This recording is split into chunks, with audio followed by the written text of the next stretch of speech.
I want to start this video by saying I did not have a single symptom of pregnancy until like 2 days after getting a positive pregnancy test. However, a few days later I got tons of symptoms, which I'm going to go over with you, that definitely confirmed that I was pregnant. Today I am 37 and a half weeks, so I have been pregnant for quite a while, but I want to go back and talk about the first trimester, especially now that I know what symptoms kind of resolve and whatnot.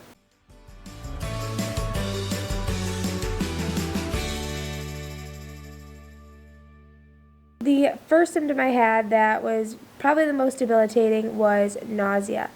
And the number one product that I got were these drops.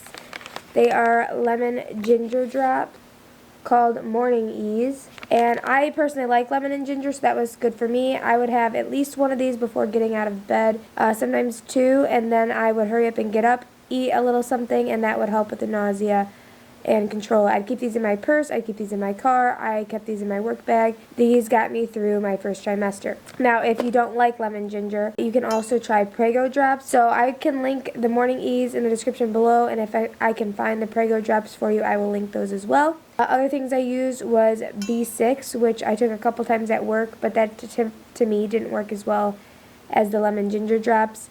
I also used ginger peach tea or any other teas that had ginger in them. You also need to eat small regular meals, snacks, because if you don't, when your stomach gets empty, that causes the nausea, and then it's hard for you to eat to become unnauseated, which is when I would have to use the drops before eating again. I also used C-bands. I use these typically when I was driving. There's these little bands, and they go on your wrist, kind of to the inner part here, and that is supposed to help with the nausea. I didn't use these a ton. I thought the drops worked the best, but I did wear these, like I said, when I drove, especially to work because I had an hour drive. The next symptom I had that kind of went with the nausea was fatigue. I had awful fatigue. I was so tired the first trimester, but I think that was also kind of a side effect of the nausea because I would be so nauseated I felt like I couldn't get out of bed. So I laid in bed a lot, also because I was tired. There wasn't a lot I could do for that. I'd keep up on your multivitamin or your prenatal vitamin, and to give you energy, drink plenty of water if you can when you're not nauseated. But as for the fatigue, it is just part of the first trimester, and get as much rest as you can. I did want to mention, sorry, going back to the nausea, at first I had bought prenatal vitamins that were like the swallow kind, and I was skipping them a lot because I felt like they were making me nauseated or I was too nauseated to take them. So I ended up doing more of like a gummy, and I've continued to take these my entire pregnancy just because I enjoy them more, and when you enjoy something more, you're more likely to continue with it, which obviously you need to take your prenatal vitamins. The next symptom I had was lower abdominal pain and cramping and lower back pain. Why I had such bad back pain in the beginning, I'm not really sure. I don't know if maybe it's just part of the uterus and kind of like referred pain.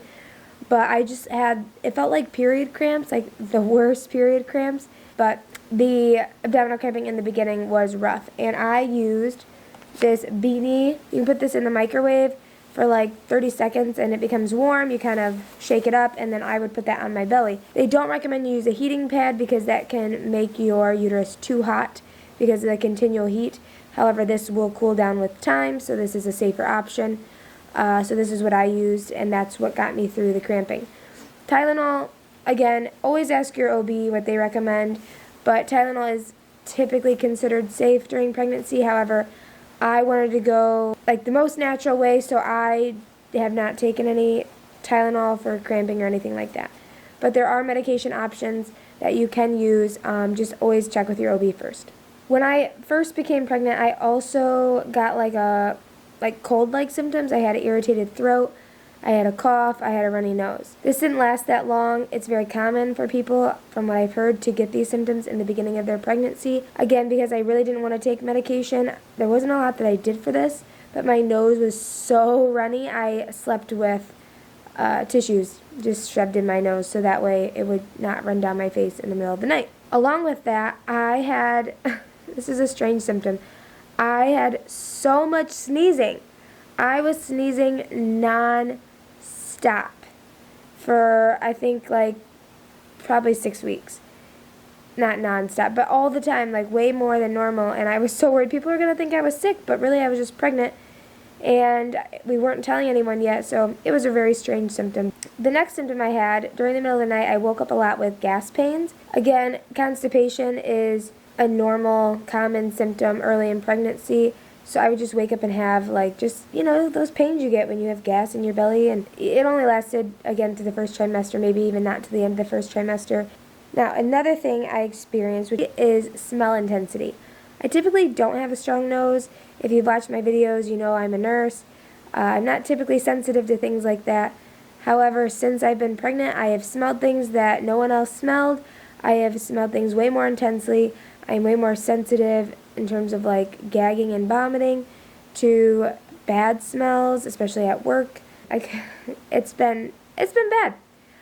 Also, sometimes it's not even just the smell, and this has lasted through most of my pregnancy. Sometimes it's the sight of something. So, for example, I saw poop on a TV show, and I started dry heaving. And my husband's like, just pretend it's something else, and I literally could not unsee what I had saw.